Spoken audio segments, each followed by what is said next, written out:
Hello friends, welcome to my YouTube channel DS Gyan Drishti. आज का जो मेरा वीडियो है वो आधारित है केमिस्ट्री क्लास 12th का जो केमिस्ट्री है उसका जो मॉडल पेपर है, बिहार बोर्ड द्वारा जो मॉडल पेपर जारी किया गया है। तो उस मॉडल पेपर से उस मॉडल पेपर पर आधारित है हमारा आज का वीडियो। और इस वीडियो में हम लोग जानेंगे मॉडल पेपर ऑफ केमिस्ट्री 2024 के प्रश्न और उसके आंसर। तो काफ़ी इम्पोर्टेंट है यह वीडियो क्लास 12th के सभी विद्यार्थियों के लिए। तो इस वीडियो को आप अंत तक देखिए, खासकर वे विद्यार्थी जो क्लास 12th में हैं और 2024 की बोर्ड परीक्षा में सम्मिलित होने वाले हैं। तो स्टार्ट करते हैं इस वीडियो को और देखते हैं पहला प्रश्न है कि निम्नलिखित में कौन क्रिस्टलीय ठोस है। निम्नलिखित में कौन क्रिस्टलीय ठोस है। Option A plastic, option B rubber, option C कांच और ऑप्शन डी NaCl यानी सोडियम क्लोराइड।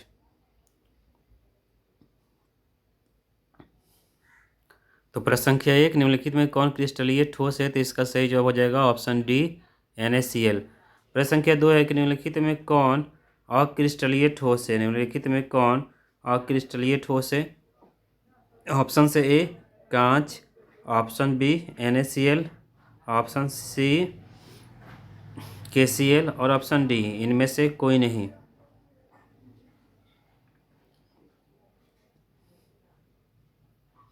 तो प्रश्न संख्या जो 2 है कि निम्नलिखित में कौन अक्रिस्टलीय ठोस है। तो इसका सही जवाब हो जाएगा ऑप्शन ए कांच। प्रश्न संख्या 3 है कि निम्नलिखित में कौन फ्रैंकल दोष और शाटकी दोष दोनों प्रदर्शित करता है। ऑप्शन से A silver chloride, option B silver bromide, option C sodium chloride और ऑप्शन डी इनमें से कोई नहीं।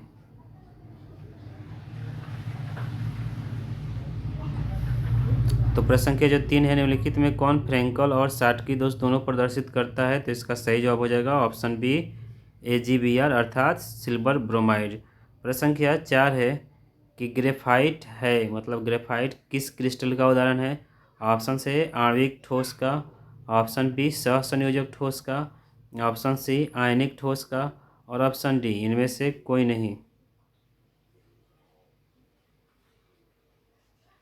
तो प्रश्न संख्या जो 4 है, ग्रेफाइट सहसंयोजक ठोस का उदाहरण है अर्थात option B is right answer.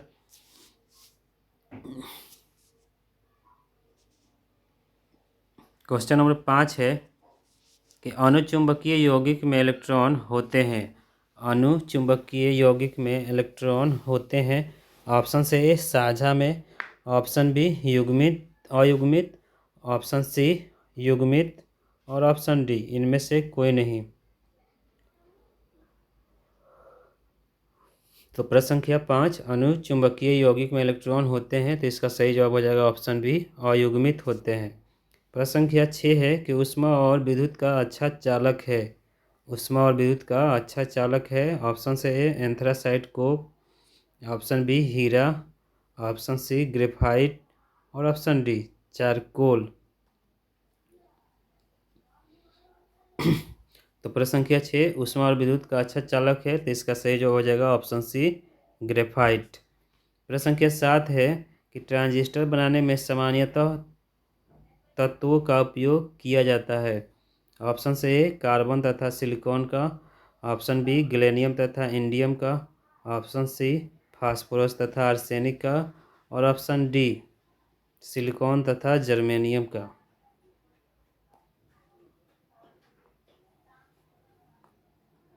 तो प्रश्न संख्या जो 7 है, ट्रांजिस्टर बनाने में सामान्यतः निम्न तत्वों का उपयोग किया जाता है। तो इसका सही जवाब हो जाएगा ऑप्शन डी सिलिकॉन तथा जर्मेनियम का। प्रश्न संख्या 8 है आयोडीन है। ऑप्शन से ए आयनिक ठोस, ऑप्शन बी परमाणविक ठोस, ऑप्शन सी आणविक ठोस और ऑप्शन डी सहसंयोजन ठोस। तो प्रश्न संख्या जो 8 है आयोडीन है। तो इसका सही जवाब हो जाएगा ऑप्शन सी आणविक ठोस। प्रश्न संख्या 9 है धनायन अंतरकाश स्थान में उपस्थित हो जाते हैं। ऑप्शन से ए फ्रैंकल दोष में, ऑप्शन बी शाटकी दोष में, ऑप्शन सी रिक्तिका दोष में और ऑप्शन डी धातु न्यूनता दोष में।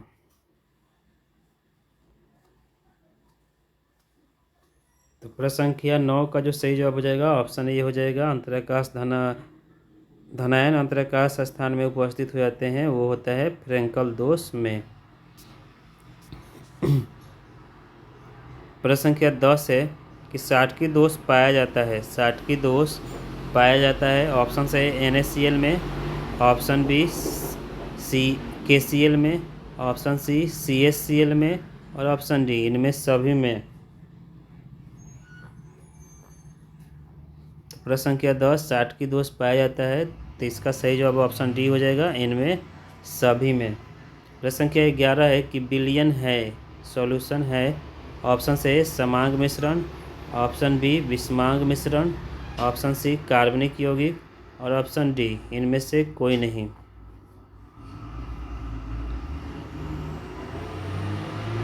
तो प्रश्न संख्या 11 जो है इसका सही जवाब हो जाएगा विलयन समांग मिश्रण है।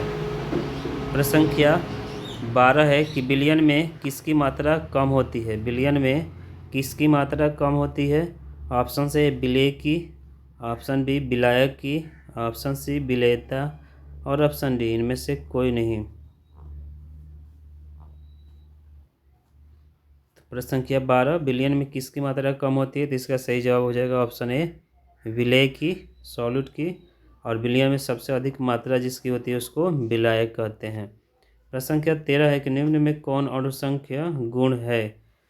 निम्न में कौन अणुसंख्य गुण है। ऑप्शन से श्यानता, ऑप्शन बी पृष्ठ तनाव, ऑप्शन सी अपवर्तनांक और ऑप्शन डी परासरण दाब। तो प्रश्न संख्या जो 13 है निम्न में कौन अणुसंख्य गुण धर्म है, तो इसका सही जवाब हो जाएगा ऑप्शन डी परासरण दाब, ऑस्मोटिक प्रेशर। प्रश्न संख्या 14 है कि कौन ताप द्वारा प्रभावित नहीं होता। कौन ताप द्वारा प्रभावित नहीं होता। ऑप्शन से है नर्मलता, ऑप्शन बी मोललता, ऑप्शन सी मोलरता और ऑप्शन डी फॉर्मलता।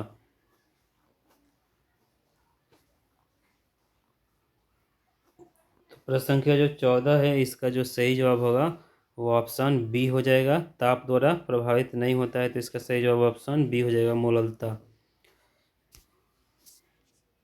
प्रश्न संख्या 15 है कि प्रति केजी विलायक में विलेय की मोलों की संख्या को कहते हैं। प्रति केजी विलायक में विलेय की मोलों की संख्या को कहते हैं। ऑप्शन से मोलरता, ऑप्शन बी मोललता, ऑप्शन सी सामान्यता और ऑप्शन डी मोल अंश।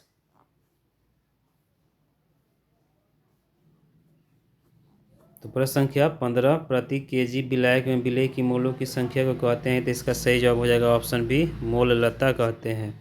प्रश्न संख्या 16 है कि निम्नलिखित में किसके लिए हिमांक का अवनमन अधिक होगा। ऑप्शन से NaCl, option B urea, option C glucose और ऑप्शन डी K2SO4।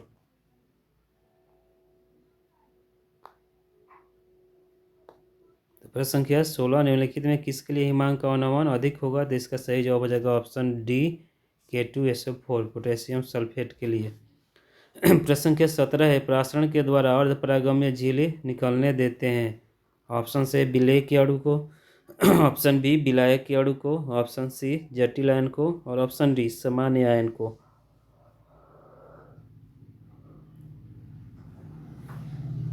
प्रश्न संख्या 17 के सही जवाब हो जाएगा ऑप्शन बी विलायक के अणु, option B is right answer. प्रश्न संख्या 18 है कि समपरासारी विलयन में समान होती है। ऑप्शन से मोलर सांद्रता, ऑप्शन बी मोललता, ऑप्शन सी नॉर्मलता और ऑप्शन डी इनमें से कोई नहीं।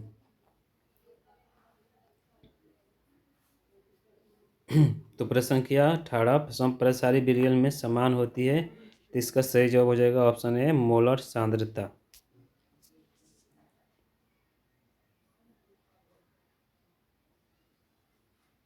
प्रश्न संख्या 19 है कि विलयन के अणुसंख्य गुण धर्म वे गुण होते हैं जो निर्भर करते हैं। ऑप्शन से कणों के आकार पर, ऑप्शन बी विलायक की प्रकृति पर, ऑप्शन सी केवल कणों की प्रकृति पर और ऑप्शन डी केवल कणों की संख्या पर।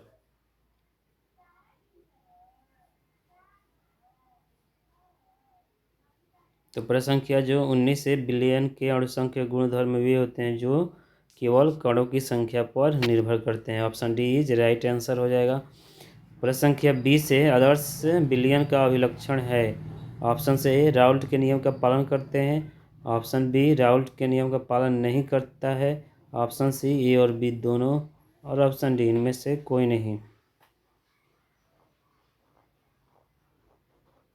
तो प्रश्न संख्या जो 20 है इसका सही जवाब हो जाएगा आदर्श विलयन का अभिलक्षण है, राउल्ट के नियम का पालन करते हैं। Option A is right answer. Question number 21 है, लोहे का संक्षारण रोकने का सबसे अच्छा तरीका है। ऑप्शन से आयरन कैथोड बनाकर। ऑप्शन बी खारे जल में इसे रखकर। ऑप्शन सी इनमें से दोनों। और ऑप्शन डी इनमें से कोई नहीं।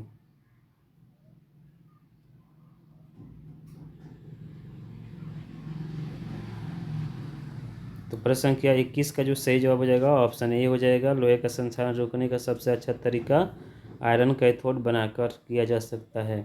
प्रश्न संख्या 22 है, निम्नलिखित में कौन प्रबल विद्युत अपघट्य है। निम्नलिखित में कौन प्रबल विद्युत अपघट्य है। ऑप्शन से NaCl। Option B CH3COOH। Option C H2CO3। और ऑप्शन डी इनमें से कोई नहीं।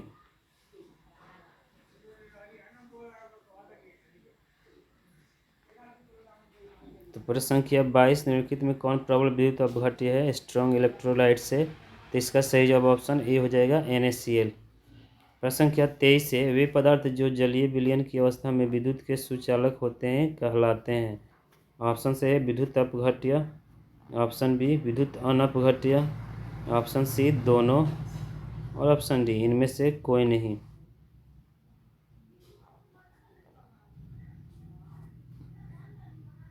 तो प्रश्न संख्या जो 23 है इसका सही जवाब हो जाएगा, वे पदार्थ जो जलीय विलयन की अवस्था में विद्युत के सुचालक होते हैं वे विद्युत अपघट्य कहलाते हैं।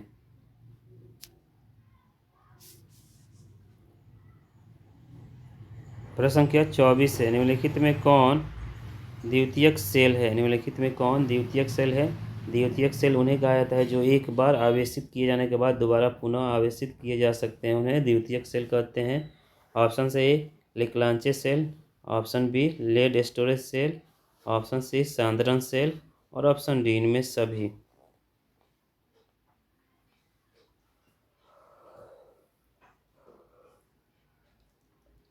प्रश्न संख्या 24 का जो सही जवाब हो जाएगा, निम्नलिखित में कौन द्वितीयक सेल है। तो इसका सही जवाब हो जाएगा option B lead storage cell, जिसको लेड संचालक सेल भी कहते हैं।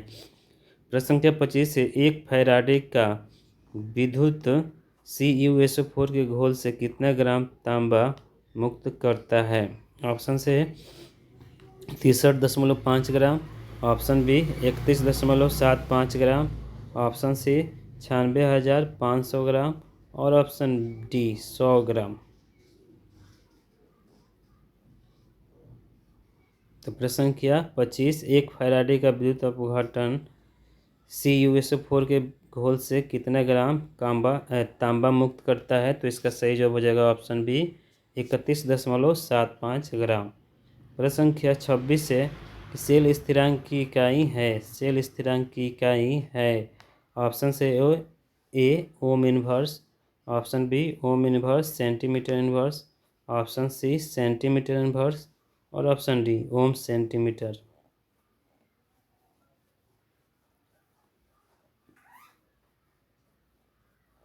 प्रश्न संख्या 26 का जो सही जवाब हो जाएगा ओम सेंटीमीटर इनवर्स सेल स्थिरांक की इकाई है। Option C is right answer.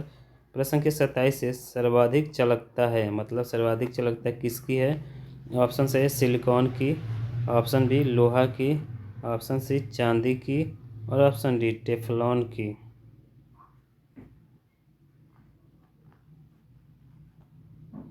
प्रश्न संख्या 27 सर्वाधिक चालकता है, तो इसका सही जवाब हो जाएगा ऑप्शन सी चांदी की। प्रश्न संख्या 28 है, द्रवित सोडियम क्लोराइड के विद्युत अपघटन से कैथोड पर मुक्त होता है। ऑप्शन से एक क्लोरीन।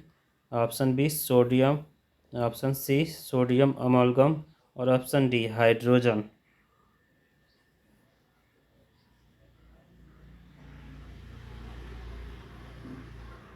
तो प्रश्न संख्या जो 28 है इसका जो सही जवाब हो जाएगा वो ऑप्शन ये हो जाएगा क्लोरीन।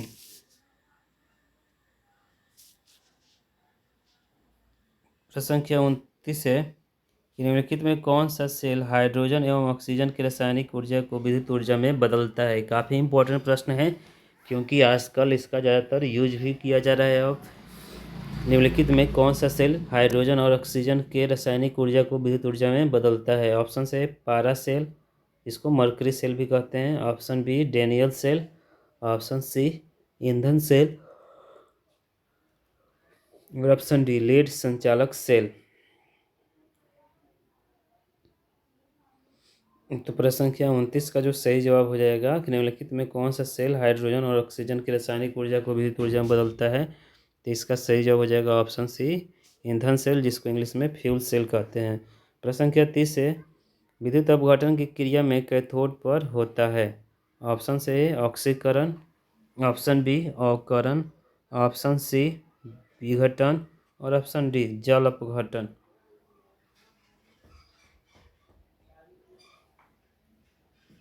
तो प्रश्न संख्या 30 विद्युत अपघटन की क्रिया में कैथोड पर ऑक्सीकरण होता है। Option A is right answer.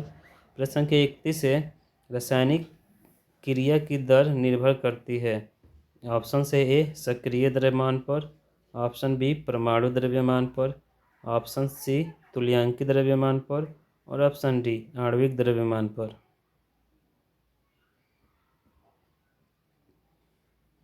तो प्रश्न संख्या 31 का जो सही जवाब हो जाएगा ऑप्शन ए हो जाएगा रासायनिक अभिक्रिया की दर सक्रिय द्रव्यमान पर निर्भर करती है। प्रश्न संख्या 32 है निम्नलिखित में कौन अभिक्रिया के वेग को प्रभावित करते हैं। निम्नलिखित में कौन अभिक्रिया के वेग को प्रभावित करते हैं। ऑप्शन से ए प्रतिकारक के प्रारंभिक सांद्रण पर, ऑप्शन बी तापक्रम पर, ऑप्शन सी दाब पर और ऑप्शन डी इनमें सभी पर। तो प्रश्न संख्या 32 का जो सही जवाब हो जाएगा अभिक्रिया का जो वेग होता है वो इनमें सभी अर्थात अभिकारक के प्रारंभिक सांद्रण, तापक्रम और दाब पर निर्भर करता है। प्रश्न संख्या 33 है कि किसी रासायनिक अभिक्रिया की दर ऑप्शन से समय के साथ बढ़ती है, ऑप्शन बी समय के साथ घटती है, ऑप्शन सी समय के साथ घट या बढ़ सकती है और ऑप्शन डी समय के साथ स्थिर रहती है।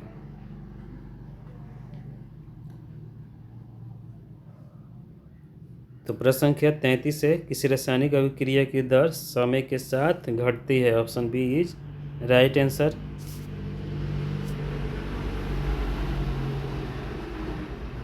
प्रश्न संख्या 34 है कि जल में H2 प्लस Cl2 अभिक्रिया कर हाइड्रोजन क्लोराइड बनाते हैं। इस अभिक्रिया की कोटि है। ऑप्शन से ए 3 मतलब तृतीय, ऑप्शन बी द्वितीय, ऑप्शन सी प्रथम और ऑप्शन डी शून्य कोटि। तो प्रश्न संख्या जो 34 है जल में H2 मतलब हाइड्रोजन और क्लोरीन की अभिक्रिया से हाइड्रोजन क्लोराइड बनता है। तो इस अभिक्रिया की जो कोटि होगी वो शून्य होगी। प्रश्न संख्या 35 है कि किस कोटि की अभिक्रिया के लिए वेग तथा वेग स्थिरांक की इकाई समान होती है। ऑप्शन से ए शून्य कोटि की अभिक्रिया, ऑप्शन बी प्रथम कोटि की अभिक्रिया, ऑप्शन सी द्वितीय कोटि की अभिक्रिया और ऑप्शन डी तृतीय कोटि की अभिक्रिया।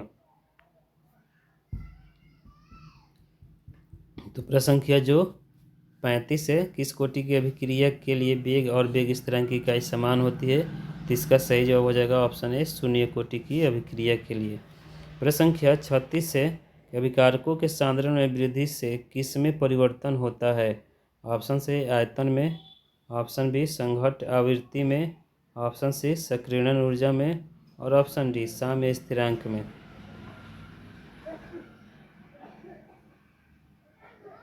तो प्रश्न संख्या 36 अभिकारकों के सांद्रण में वृद्धि से किसमें परिवर्तन होता है। तो इस प्रश्न का सही जवाब हो जाएगा ऑप्शन बी संघट्ट आवृत्ति में। Option B is right answer. प्रश्न संख्या 37 है निम्नलिखित में कौन शून्य नहीं हो सकती। ऑप्शन से अभिक्रिया की कोटि, ऑप्शन बी अभिक्रिया की आणविकता, ऑप्शन सी अभिक्रिया की सक्रियण ऊर्जा और ऑप्शन डी साम्य स्थिरांक।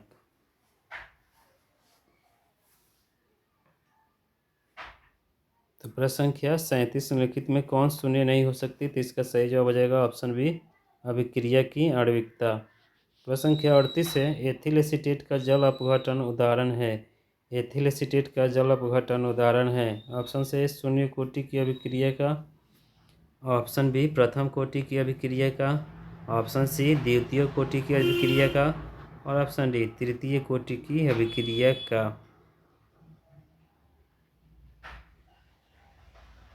तो प्रश्न संख्या जो 38 है, एथिल एसीटेट का जल अपघटन उदाहरण है।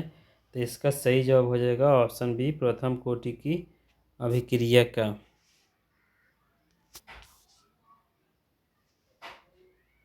प्रश्न संख्या 39 है, आर्हेनियस का समीकरण है। आर्हेनियस का समीकरण है। ऑप्शन से के इक्वल टू ए के पावर माइनस ई ए बटा आर टी। ऑप्शन बी है के इक्वल टू ए के पावर माइनस डेल्टा एच बटा आर टी। ऑप्शन सी है के इक्वल टू माइनस ए के पावर माइनस ई ए बटा आर टी। और ऑप्शन डी है के इक्वल टू माइनस ई ए के पावर ई ए बटा आर टी। तो प्रश्न संख्या 39 आर्हेनियस का समीकरण है। तो इसका सही जवाब हो जाएगा ऑप्शन ए हो जाएगा, के इक्वल टू ए बट के पावर माइनस ई ए बटा आर टी। प्रश्न संख्या 40 है, अभिकारक अणुओं को उत्पाद में परिवर्तित होने के लिए आवश्यक न्यूनतम ऊर्जा होती है, मतलब उसे क्या कहा जाता है? ऑप्शन से ए गति ऊर्जा, ऑप्शन बी स्थितिज ऊर्जा, ऑप्शन सी सक्रियण ऊर्जा, और ऑप्शन डी देहली ऊर्जा। तो प्रश्न संख्या 40, अभिकारक अणुओं को उत्पाद में परिवर्तित होने के लिए आवश्यक न्यूनतम ऊर्जा होती है, उसे हम देहली ऊर्जा कहते हैं। Option D is right answer. प्रश्न संख्या 41, वह प्रक्रिया जिसमें अधिशोषण और अवशोषण दोनों साथ साथ होते हैं तो उसे कहते हैं। ऑप्शन से शोषण, ऑप्शन बी विसरण, ऑप्शन सी दोनों, और ऑप्शन डी इनमें से कोई नहीं। तो प्रश्न संख्या 41, वह प्रक्रिया जिसमें अधिशोषण और अवशोषण दोनों साथ साथ होती हैं तो उसे हम शोषण यानी जॉब्सन कहते हैं।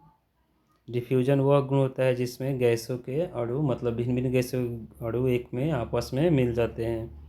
प्रश्न संख्या 42 है, निम्नलिखित में किस में दुर्बल वांडर वाल बल पाए जाते हैं? निम्नलिखित में किस में दुर्बल वांडर वाल बल पाए जाते हैं? ऑप्शन से अधिशोषण में, ऑप्शन बी अवशोषण में, ऑप्शन सी भौतिक अधिशोषण में, और ऑप्शन डी रासायनिक अधिशोषण में।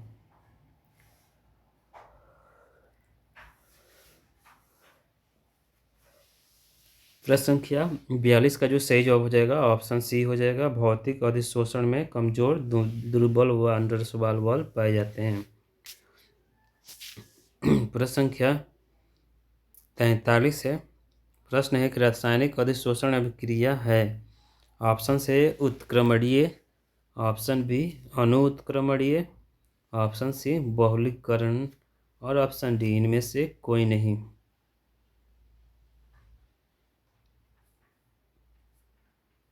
प्रश्न संख्या 43, रासायनिक अधिशोषण अभिक्रिया है।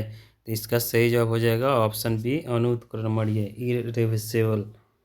प्रश्न संख्या 44 है, यदि प्रक्षिप्त प्रअवस्था द्रव हो और परिक्षेपण माध्यम ठोस हो तो कोलाइड जाना जाता है। ऑप्शन से A sol, option B gel, option C emulsion, और ऑप्शन डी फोम।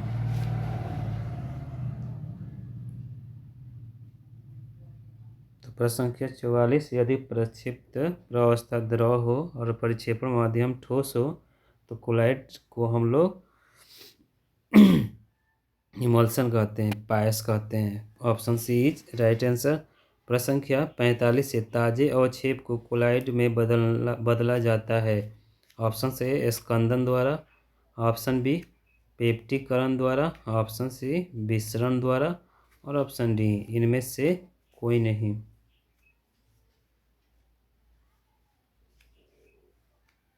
तो प्रश्न संख्या 45, ताजे अवक्षेप को कोलाइड में बदला जाता है पेप्टिकरण द्वारा, अर्थात option B is right answer.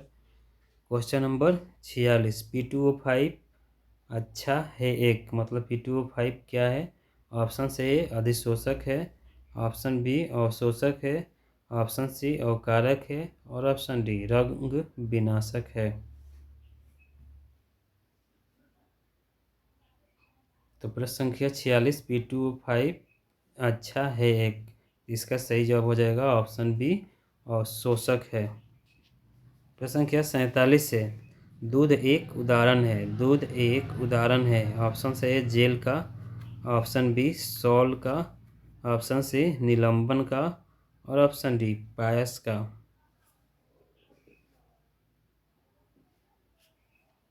तो प्रश्न संख्या 47, दूध एक उदाहरण है, तो इसका सही जवाब हो जाएगा ऑप्शन डी पायस या इमल्सन का। प्रश्न संख्या 48 है कि निम्नलिखित में कौन कोलाइडी घोल नहीं है? निम्नलिखित में कौन कोलाइडी घोल नहीं है?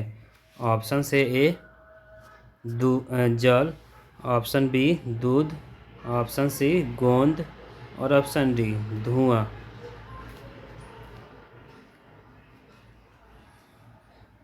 तो प्रश्न संख्या 48, निम्नलिखित में कौन कोलाइडी घोल नहीं है? तो इसका सही जवाब हो जाएगा ऑप्शन बी दूध मिल्क कोलाइडी घोल नहीं है।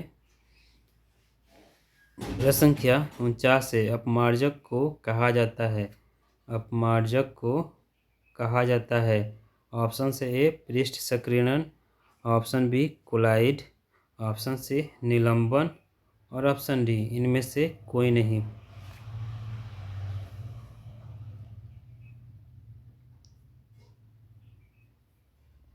तो प्रश्न संख्या 49 जो इस वीडियो का सेकेंड लास्ट क्वेश्चन है, अपमार्जक को कहा जाता है। इस प्रश्न का जो सही जवाब हो जाएगा ऑप्शन ए हो जाएगा, पृष्ठ सक्रियण कहा जाता है अपमार्जक को।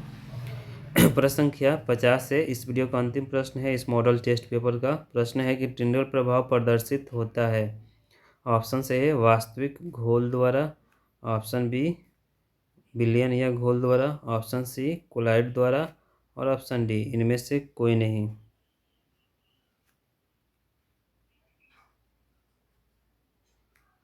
तो प्रश्न संख्या जो 50 है, टिंडल प्रभाव प्रदर्शित किया जाता है, तो इसका सही जवाब हो जाएगा ऑप्शन सी कोलाइड द्वारा।